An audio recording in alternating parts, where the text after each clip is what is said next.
در کامنتاریا یا در پایان همین ویدیو اپیسانیا میگن در اونجا مثلا نمره کارتا هست کدوم میخواه که همین پروژه ما را دستگیری کنه و میخواه که ما را هم خیلی پستیانی ببینن که ما یک کاری خوب کرده سیم مثال در همون کارتا مثال سهم خودشون بگذارن. چخلی سلامتی ها چخلی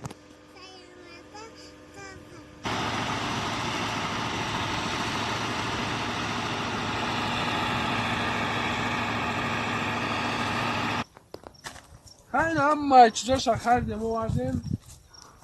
و استوا هم همینجا دارن کار کرده استند میشه انشالله. السلام علیکم به همه برادران پدران و مادران. خیلی بود ویدیو نکرده بودیم به خاطری که کار داشتیم مثلا هر روز حساب میرفتیم میامدیم و از سببی که سوالای زیاد بود بسیار آدما مینویسن که ساختمان چی شد، این خونه ریگری چی شد، خونه دوگان بودگی چی شد. مگر ما اینجا وقت هر هفته برنامه ساختیم دبرو نیوز یعنی خبرهای نیک. ما به خاطر همین خواستم یک ویدیو کنم ممکن بسیاری چک شده باشن که پاریس که جوشی برادرها ساختمان رفته است الحمدلله. مقصد همه چیزا بودگیم استوان همجا کار کردیستن برادرها. همه ساعت 11 شب و فکرم گیده تم خیلی خیلی نمیتوه همه قدرکش میتوه. ما چی آوردیم؟ چه بینم میبینم سنگ پنگ برای رستوار برای شوندن.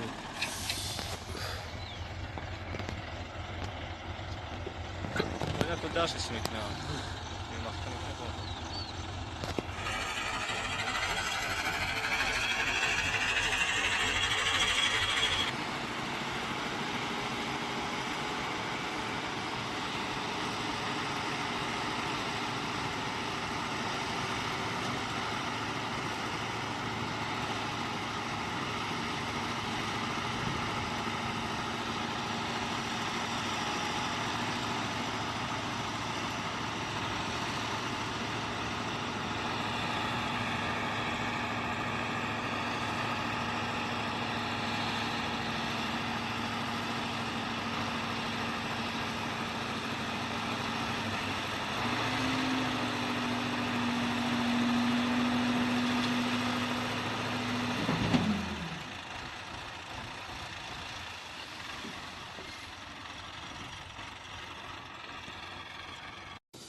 برادرای گودکای همین تریتوریا و قچه هستن. چخلی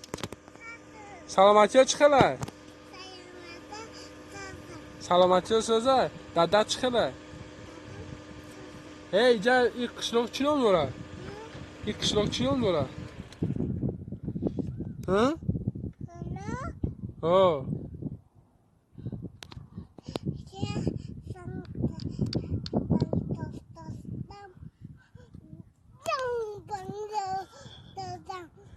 نه خیر خیر دادا تا سلام بگو مایلی خیر بداو بداو بداو.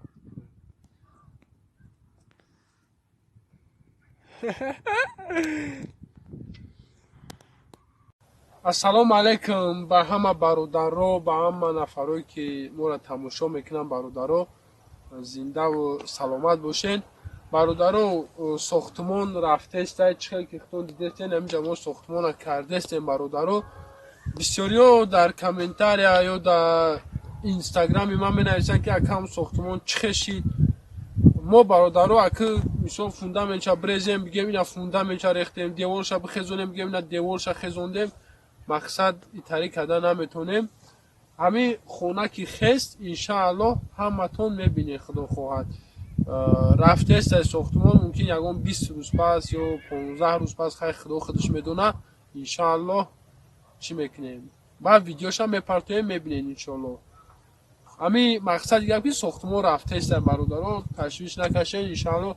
و بسیاری ما را ایمان نمره کارتا می نویسن برادرها. ما همین روز عبارتاً در تگ انمی ویدیو در اپیسانیا یا در کامنتاریا ما نمره کارتمون هم میمونیم، در ویدیو نمیمونه، برای که این ویدیو را ما دلیل میکنیم یا که نمره کارت علیش میشوه حاضرش نمره کارت یا دو داره در نمی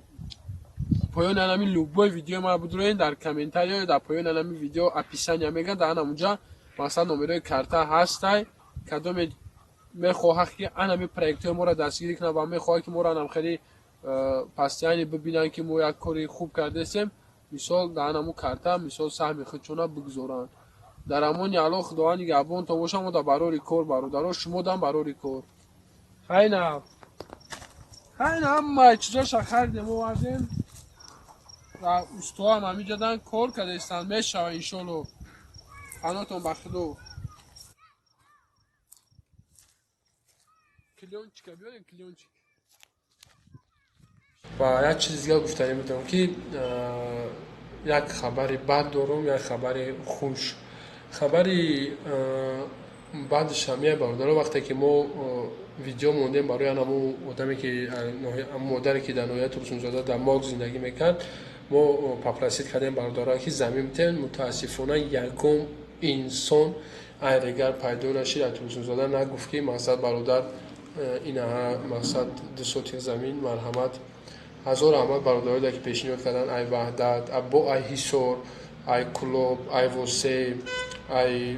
پنجاکند ای جو پیشنهاد کردن و این مادر جلت نمیخواست که در همون تریتوریا باشه که شوهرش همونجا کار میکنه و ما قبول کردن نتونستیم زمین رو هزار رحمت برای پیشنهاداتون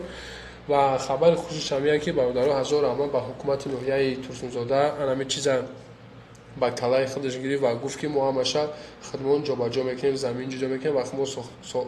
مقصد جابجاش میکنیم همشه هزار رحمت و گفتنیم که همین مادر صاحب همه چیز شدگی الحمدلله اما حکومت نوحیه ترسونزاده همشه با عهده خودش گرفتگی و با یک خبر دیگه برادرها که بسیاری اومدن می نویسن که اکی مثلا پلیمای فیلم میکنیم کم کم اینستاگرام دا می نویسن اکی مثلا تی سوس میگردی یکون سما کیسا پولی عبد پولی یا بنزین پولی دوی کنیم مقصد ازور همه برای مقصد پیشنهاداتون برای همش که مثلا حرمت میکنین و میخواین که مثلا ماده خوبی کنین